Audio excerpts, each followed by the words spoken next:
Hello everyone, I want to thank Dr. Bengen for giving me this opportunity to speak with you guys. My name is Jose Fernandez. I'm an Associate Professor of Economics at the University of Louisville, and I'm also the Department Chair. My research primarily focuses on health economics. I look at risky behavior that people may choose to engage in, things like drug use, things like sexual behavior, suicide. All those are things that I tend to study. In fact, right now I'm looking at this really interesting study on coroners and suicide. So if you don't know, coroners are these government officials that we tend to elect. Oftentimes they run unopposed. No one knows who they really are or if they have any training whatsoever. All they really need to be is someone who's 18 or older and happens to live in the county and they want to run for this office. And what a coroner does is they determine the type of death when there has been a sudden death of some sort. So think of a car accident, someone gets a gunshot wound, we don't know if it's a homicide or a suicide. They determine how the person died, and yet they have no medical training. They may have just graduated high school, and we rely on these individuals to feed our stats, to let us know that this is how this person died. So I wanted to see what happens when a county or a state moves from using coroners to medical examiners. Now, medical examiners are full-fledged doctors. They went and they did medical school. They did all this training. They could prescribe to autopsies and all these other things.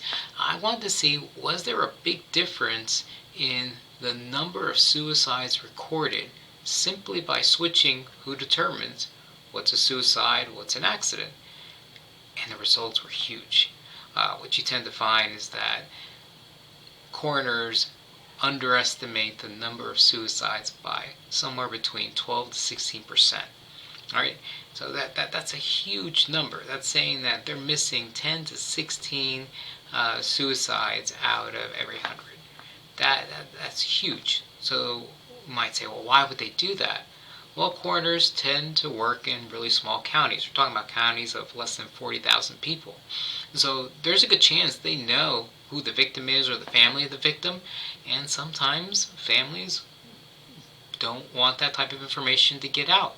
And so they will actively try to protect the family and switch their, if you will, diagnoses from suicide to an accidental death. This could also help them with things like life insurance.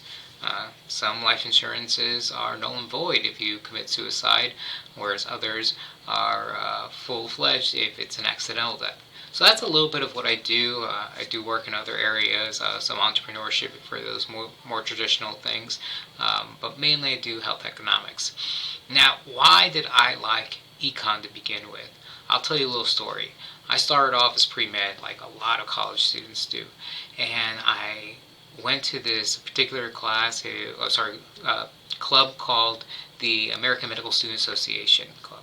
And this poor young lady comes across the stage. She looks like she just got hit by a bus and just looks so miserable with her life. And I just left there. I don't remember to this day what she talked about, but I left there going, I can't do that to myself. There's no way I can be someone who is that unhappy with their choice in life. So I ran to my security blanket, which at that time was mathematics. So did math, and math people didn't talk to anyone, and I was a people person. I needed to talk to people. I ended up taking economics because I needed to fulfill my social science requirement, which I'm sure many of you are doing. And it was this light bulb moment. It was like, wait a minute, so you can use math to predict how people interact in the world? And it just blew my mind. It was like getting a chance to pull the curtain and look to see what the wizard was doing. You get to see how the world works using some honestly very simple rules that we make hard using math, but simple rules, and you can now predict how people will behave when different things change, like taxes or incentives, and you turn out to use it in lots of areas of your life.